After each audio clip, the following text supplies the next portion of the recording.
A very big welcome to our friends at the Golf Channel as well as we make a major announcement today. NBC Universal, Versant, and the United States Golf Association are extending their media rights agreement through 2032, a deal thought to be valued around $95 million annually. Mike Whan is CEO of the USGA. He joins us now live. Welcome. This is a very big day. Hey, Scott, this is a good day. I know you're a golfer and a golf fan, and so it's exciting to be able to say to our fans and everybody who follows United States Golf Association championships that 11 of our championships will continue to be televised by one of the best TV production crews in the world when it comes to golf. We put a high value on the fact that this isn't just content for the Peacock. This is in their DNA. This is what they do. We're proud of how they deliver our championships, and we're proud of how they showcase the game. We're excited to do it all the way until 2032 at a minimum. It's a big day for everybody involved. It's also Versant's first ever sports media rights deal, which is a very big deal. Congrats to Mark Lazarus, of course, and his team. Can you tell us, beyond all of these events that we are going to continue to watch on the networks of NBC and, of course, of Versant, what it's really going to mean for golf fans? Yeah, what it really means is you'll obviously get the most network hours of any major in the U.S. Open, or the best in women's golf in the U.S. Women's Open or U.S. Senior Open, but you'll also get some of the greatest amateur championships: U.S. Amateur, Women's Amateur, Junior Am, Girls Junior Am, the Walker Cup, the Curtis Cup. You really get to see golfers at every stage of their journey. I always say that at the USGA we have 15 national championships. We don't care if you're a pro or an amateur, if you're a woman or man, if you're youth or old, if you're disabled or full-bodied. We've got a championship that you can aspire to be to. And to know that NBC Universal and Versant are going to bring those championships to life for the viewers is special. This last weekend is a great example. Prime time, Saturday and Sunday night, all of us on the East Coast watching Bandon Dunes and the U.S. Women's Amateur happening on the West Coast. It's what makes the game so great. A lot of sports are viewed by fans. This is a sport that's played by fans, over 47 million of them here in the U.S. And they want to play it in the morning and watch it in the afternoon, and that's what we get with NBCU and Versant. There's some speculation in the weeks leading up to all this that the USGA might split the rights. Was there consideration in doing that? Yeah, when we went to the marketplace, Scott, we walked in with our full ensemble of championships. And we also said at the time that we're open to looking at this however it could work best for the partner. I think the good news when it came to NBCU and Versant is they really wanted the whole package. They really wanted to make sure that they were covering the United States Golf Association championships, whether we were talking about a girls junior or whether we're talking about the U.S. Women's Open or the U.S. Senior Women's Open.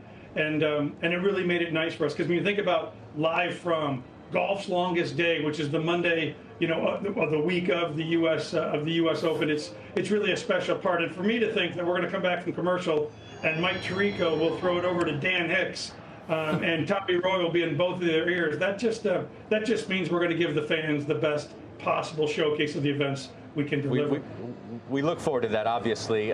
Peacock is a big part of this. Netflix was suggested to have made a bid, according to recent reports. Can you confirm that?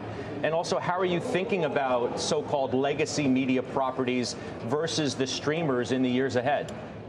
Well, I got to tell you, I mean, one thing I think that came out of this process for us is we were enthused and honored by the breadth of interest, whether we're talking about other networks, other channel networks, other cable networks, or streamers. I mean, there was interest across the board, and that was exciting for us. And it's a tough process to go through, but as I said in the beginning, we probably put a little extra value on those we know. And we know NBCU, we know the Golf Channel, we know USA Network, and we know the team. We consider them not only partners in the business, but friends in the business. I know it's part of their very DNA, how they deliver golf. And I said this throughout the process. I probably said this to Brian Roberts 4 or 5 times. My goal is to keep the band together. If we can't do it, we can't do it. But I really believe, to your part about legacy, I believe we're creating legacy in how we communicate and to bring the drama out of these great athletes in the greatest moment of their golf journey. So I don't know what's going to happen to the full TV landscape in the long run, but I do know between now and 2032, I feel like I couldn't be in better hands than I am right now. You mentioned the Women's Amateur, and there are many women's events that are part of this landmark deal. I mean, you used to be the LPGA commissioner, so this is near and dear obviously, to you, you've made it a huge priority to grow the game, to find the next generation of young girls and young women who are going to be the golf leaders of the future. How do you intend to continue to do that?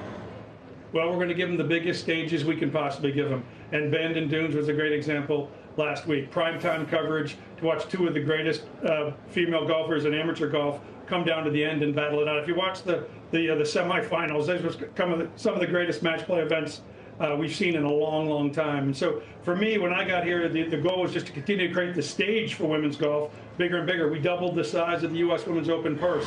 We provide more TV hours at the U.S. Women's Open. Any other championship, they play that year. We put the U.S. Senior Women's into a major status. To your point, we televise women's adaptive golf, disabled players playing at the top of their game. So I think most importantly, we just want to make sure that no matter where you are in your journey, young, old, professional, amateur, team, individual, we want a championship you can aspire to achieve.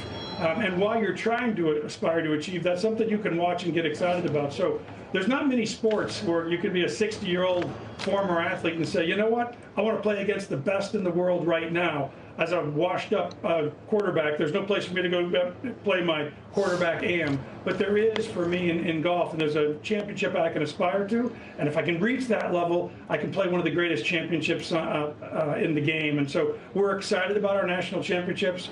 We're excited about what it means to the players, and we're really excited about our partner in terms of how we cover them.